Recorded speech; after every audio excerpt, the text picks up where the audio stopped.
ফিলিস্তিনের গজল পরিবেশন করব। যে ফিলিস্তিন এখান থেকে 1 বছর আগে সর্বপ্রথম যখন যুদ্ধ শুরু হয়েছিল তখন সবাই ঘুমন্ত অবস্থায় ছিল। মায়েরা ভালো করে শুনবেন, ঘুমন্ত অবস্থায় ছিল। আমার আপনার মতো ছোট ছোট বাড়ি না, ফিলিস্তিন তো বড় লোক, মানে ধনী লোকের, মানে আরব দেশের পাশে আর কি, ধনী লোক সবাই, তাদের বড় বড় বিল্ডিং, 50 তলা 40 তলা 30 তলা, এক একটা করে বোমা ফেলছে। আমরা সোশ্যাল মিডিয়ার মাধ্যমে, ফেসবুকের মাধ্যমে, ইউটিউবের মাধ্যমে দেখেছি, এক একটা ঘরকে তারা চূর্ণ বিচূর্ণ করে দিচ্ছে। সেই ফিলিস্তিনকে নিয়ে ছোট্ট করে গজল পরিবেশন করব। তারপরে ইনশাল্লাহ আপনাদের মনে যা আছে এখানে বলে যান, ইনশাল্লাহ আমরা, আমাদের কাছে থাকলে ইনশাল্লাহ আমরা গেয়ে যাব। সেই গজল পরিবেশন করছে কবি ছন্দের ভাষায়। কি লিখছে দেখো।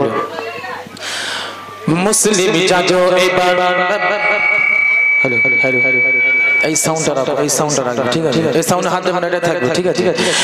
মুসলিম জাগো এবার, ঘুমিয়ে থেকো না আর, মুসলিম জাগো এবার, ঘুমিয়ে থেকো না আর, শেষে ডাক শেষে করতে হবে জিহাদ তোমার, শেষে ডাক শেষে করতে হবে জিহাদ তোমার।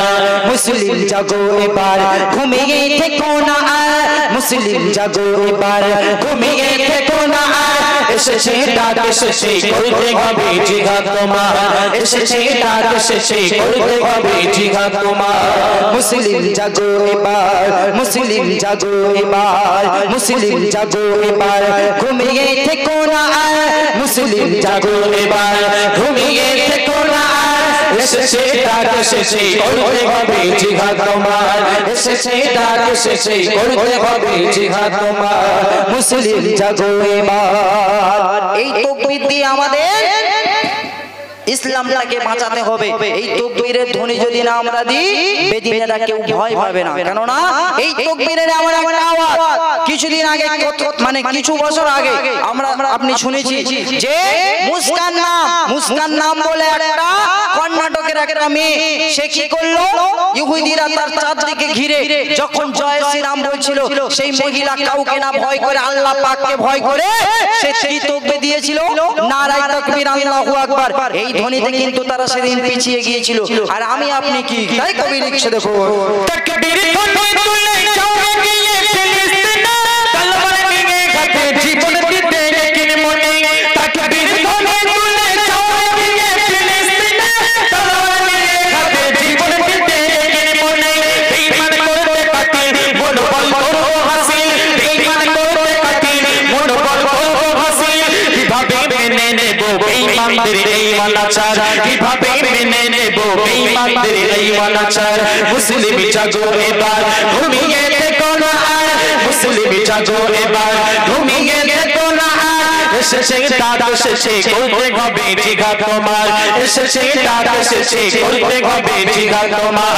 মুসলিম জাগো এবার, মুসলিম জাগো এবার। এই মসজিদুল আকসা, আমরা মনে মনে ভাবি যে এই মসজিদুল আকসাটা কি, অনেকেই জানে না। এই মসজিদুল আকসাটা অনেকেই জানে না। আমরা সকলেই জানি কি আমাদের কেবলা কোথায়, আমাদের কেবলা, আমরা কোন দিক ফিরে নামাজ পড়ি, কাবা শরীফের দিকে ফিরে নামাজ পড়ি।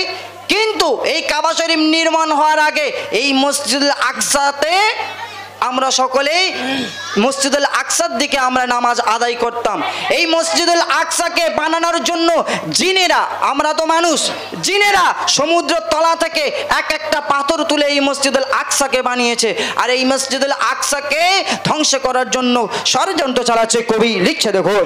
মসজিদুল আকসা হলো মুসলমানের প্রথম কাবা, করতে তাকে পিছিয়ে আসবে বলো বাবা। মসজিদুল আকসা হলো মুসলমানের প্রথম কাবা, করতে তাকে পিছিয়ে আসবে বলো বাবা। মুজাহিদ এগিয়ে চলো, তাকবীর ধ্বনি তোলো, মুজাহিদ এগিয়ে চলো, তাকবীর ধ্বনি তোলো। ছিনিয়ে আনবো মোরা মুসলমানের নিজ অধিকার, ছিনিয়ে আনবো মোরা মুসলমানের নিজ অধিকার।